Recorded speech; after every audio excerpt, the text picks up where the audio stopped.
Des de Vila-real fins a Miami, passant per les grans ciutats espanyoles, José Antonio Navarro ens ha fet sentir la potència de la seva veu. El tenor de la nostra ciutat torna ara dels Estats Units per actuar el 25 d'octubre a l'Auditori Municipal de Vila-real. Quan i per què vas començar a sentir-te interessat per l'òpera? Pues va ser de xicotet, en ma casa, que va caure en les meves mans uns discos d'òpera. Me vaig sentir molt interessat, me va agradar moltíssim i ja vaig començar a estudiar cant, seriament. Quines han sigut les teves influències musicals?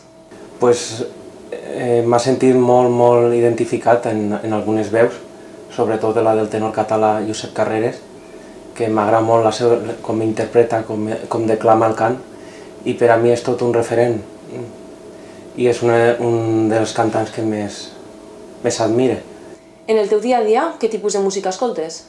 La música que sol escoltar, per norma, sol ser música sinfònica, música de càmera.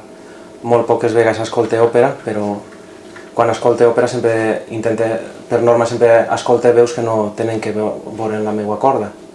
M'agrada escoltar a soprans com a Montserrat Caballé o Mirella Freni, o a baixos com a Jaurov o Siepi, però no sol escoltar a tenors. Recentment has estat treballant als Estats Units. Trobes grans diferències entre com es viu la teva professió als Estats Units i com es viu així a Espanya? L'activitat que vaig tindre als Estats Units va ser molt frenètica, perquè també vam fer uns recitals al principi, després vam fundar una companyia de sarsuela, Joven Antología de la Zarzuela Miami.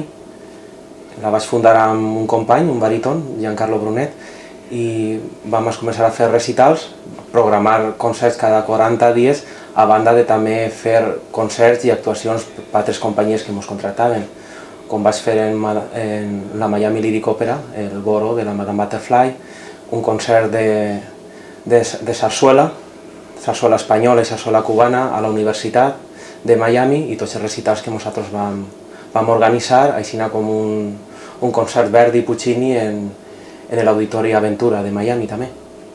Ens pots explicar en què consisteix el projecte en el que estàs treballant actualment? El projecte que estem preparant és un concert que està preparat amb moltíssima consciència. És un recital que es comença en òpera. La primera part serà òpera, tot italià i francès, i la segona part serà tot en espanyol i català i valencià, perquè clar, els compositors són catalans i alguns són valencians. Es començaré en unes cançons de Federico García Lorca, que és anava a dir un compositor, però el tinc molta estima, la seva obra. Faré dues cançons d'ell, passarem a la sarsuela i també interpretaré sarsuela catalana, com la cançó d'amor i de guerra, Doña Francisquita i tota la tavernera del Puerto, i el recital el tancarem amb una sorpresa. I tens cap idea per a treballar en el futur? Ara mateix estic en diversos projectes. Estic sota la direcció vocal de la soprano Maria Uriz, que m'està preparant en uns projectes que tenim en ment.